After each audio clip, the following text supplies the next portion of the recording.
दोस्तों, आज की कहानी है जेठानी जी मेरे साथ अपनेपन का दिखावा मत किया करो। दोस्तों, कहानी शुरू करने से पहले अगर आपने चैनल को सब्सक्राइब नहीं किया हो तो कर लीजिए ताकि आपके पास पहुंचे हर नया वीडियो। भाभी प्लीज आप मत जाओ, मुझे बहुत घबराहट हो रही है। 8.5 महीने की गर्भवती अलका अपनी जेठानी को अपने पास से जाने को मना कर रही थी। अलका, मेरा जाना बहुत जरूरी है, मैं जल्दी वो वापस आ जाऊंगी। फूफा जी को हार्ट अटैक आया है, बुआ जी वहाँ अकेली हैं, वो भी घबरा रही होगी। मैं उन्हें तसल्ली देकर जल्दी आ जाऊंगी। तुम्हारे पास कमला रहेगी, अगर कुछ परेशानी होगी तो वह मुझे फोन कर देगी। वैसे भी अभी तो तुम्हारे 9 महीने भी पूरे नहीं हुए, अभी बेबी बाहर नहीं आने वाला। नमिता ने अलका को हंसाने की कोशिश की तो भैया को छोड़ जाइए, अलका ने फिर कहा।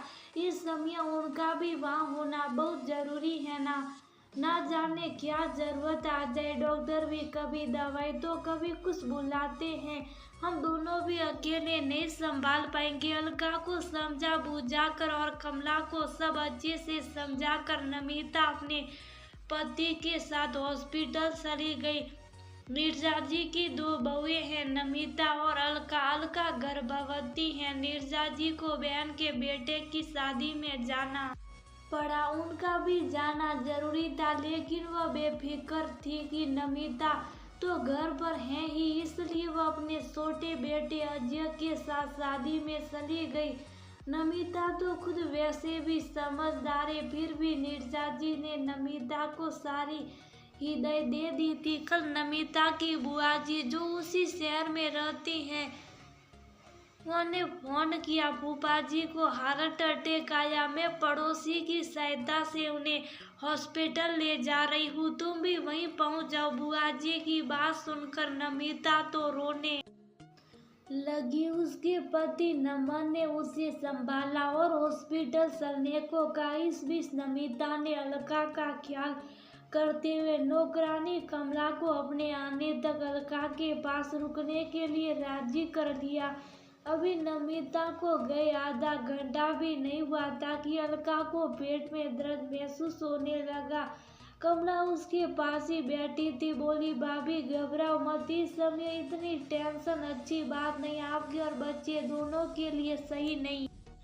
क्या करो कमला, मुझे बहुत डर लग रहा है, पहली बार है ना। हिम्मत रखो भाभी, सब ठीक होगा, अभी तो बच्चे के आने में 15 दिन है, कहकर कमला ने उसके हाथ मलने शुरू कर दिए। कमला उसे लगातार हौसला दे रही थी, लेकिन अलका को तो बस यही घबराहट हो रही थी कि उसके जेठानी उसे ऐसी हालत में अकेला छोड़कर चली गई।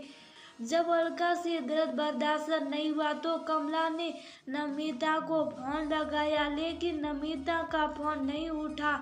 उधर नमिता भी डॉक्टर के पास बात करने गई थी तो उसने अपना फोन साइलेंट पर करके पर्स में डाल दिया था, फिर बाद में वह भूल गई। काफी देर तक नमिता का फोन नहीं उठा तो अलका की घबराहट और ज्यादा बढ़ गई। कमला ने अलका से नंबर पूछकर नमन को फोन लगाया।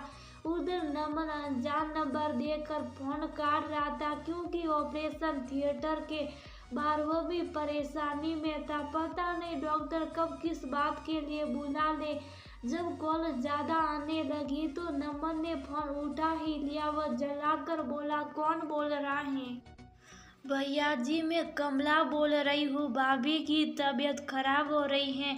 ये सुनकर नमन के हाथ पैर फूल गए। उसने नमिता को बताया तो वह भी घबरा गई। नमन ने पड़ोस में रहने वाले अपने दोस्त को फोन किया, सहयोग से वह कुछ काम से घर आया था। नमन ने उसे अलका को लेकर जल्दी हॉस्पिटल पहुंचाने को कहा। नमन का दोस्त अलका और कमला को लेकर हॉस्पिटल पहुंचा। वह नमिता और नमन के डॉक्टर से मिलकर पहले ही सारी तैयारी करवा दी थी। अलका को हॉस्पिटल पहुंचती ऑपरेशन थिएटर ले जाया गया। नमिता और नमन बहुत परेशान थे। घबराहट के मारे उनका बुरा हाल था। एक तरफ फूफा जी जिंदगी की जंग लड़ रहे थे तो दूसरी तरफ अलका, जो एक जिंदगी को दुनिया में लाने वाली थी, उसकी भी हालत बहुत खराब थी। नमिता तो अपराध बोध से दबी जा रही थी। काश वह अलका को अकेले छोड़कर न आती। काश उसने फोन पहले ही देख लिया होता। थोड़ी देर बाद फूफा जी खतरे से बाहर थे। अलका अभी अंदर थी। कुछ और देर बाद नर्स बाहर आई तो उसने बताया कि बेटा हुआ है, लेकिन अभी अलका को होश नहीं आया है। डॉक्टर ने अलका और बच्चे को ऑब्जर्वेशन में रखा था। शाम तक अलका को होश आ गया था। तब जाकर नमिता और नमन को सांस में सांस आई। डॉक्टर ने नमन और नमिता से कहा कि अगर थोड़ी देर हो जाती तो माँ या बच्चा में से एक का बचना मुश्किल था। अगले दिन नीरजा जी और अजय भी आ गए। सब बहुत खुश थे। अभी जब हॉस्पिटल के कमरे में बैठे ही थे, नमिता ने बच्चे को दिल पिलाने के लिए अलका को बैठाना सा। अलका ने नमिता का हाथ झटक दिया और खुद बैठने लगी। ये क्या कर रही हो छोटी बहू, अभी तुम्हारे टांके कमजोर हैं। मम्मी जी, मेरे साथ कोई अपनेपन का दिखावा करे, मुझे ये पसंद नहीं। मैंने भाभी को दिल से अपना माना, लेकिन इन्होंने तो मुझे और मेरे बच्चे को मारने में कसर ना छोड़ी। अगर मुझे या मेरे बच्चे को कुछ हो जाता तो मैं कभी जेठानी जी को माफ नहीं करती। आखिर रहेगी तो जेठानी होना, बहन तो बहन नहीं जाएगी। अपना जेठानी वाला रूप दिखा ही दिया। तुम गलत समझ रही हो अलका, मैं भला ऐसा क्यों सोचूंगी। मैं मानती हूँ कि मैंने तुम्हें घर पर छोड़ा, लेकिन तुम्हारा दिल दुखाने की मेरी कोई मंशा नहीं थी। अगर मेरी जगह तुम होती तो तुम भी यही करती।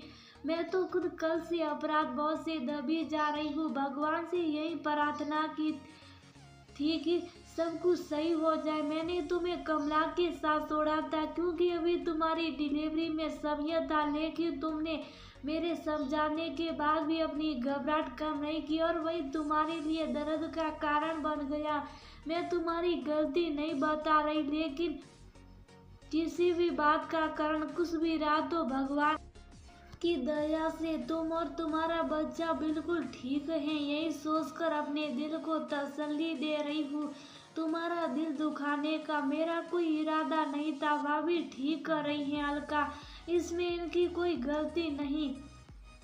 तुम भी जानती हो कि इनका बुआ जी के पास रहना भी बहुत जरूरी था। तुम्हें भी अपनी भावनाओं पर काबू रखना चाहिए था। भाभी ने आज तक किसी का बुरा नहीं सहा। भाभी, आप भी अपने आप को अपराधी समझना बंद कीजिए। आपकी कोई गलती नहीं है। अजय ने नमिता का हाथ अपने हाथ में लेकर कहा। नीरजा जी ने कहा, अजय और नमिता सही कर रहे हैं। छोटी बहू बड़ी बहू की इसमें कोई गलती नहीं। उसने जानबूझकर ऐसा नहीं किया जिससे तुम्हारा दिल दुखे। अब बात खत्म करो। कुछ बातें आपके हाथ में नहीं होती। उस समय तो सबके समझाने में अलका चुप हो गई, लेकिन उसके दिल में हमेशा के लिए अपनी जेठानी के लिए गांठ पड़ गई। उसको लग रहा था कि वह मरते मरते बसी है। इधर भले ही नमिता नॉर्मल होने की कोशिश कर रही थी, लेकिन उसके मन से अपराध बहुत खत्म नहीं हो रहा था कि एक छोटी सी बात की वजह से देवरानी के साथ कुछ भी हो सकता था, जिसकी वजह से देवरानी का उस पर से भरोसा उड़ गया। दोस्तों, मुझे तो लगता है कुछ बातें हमारे हाथ में नहीं होती। हम सागर भी होने को नहीं रोक पाते, और फिर जब किसी की भावना को हमारी वजह से ठेस पहुंचती तो हम अपराध बोध से ग्रसित हो जाते, जिससे हम साकर भी नहीं निकल पाते।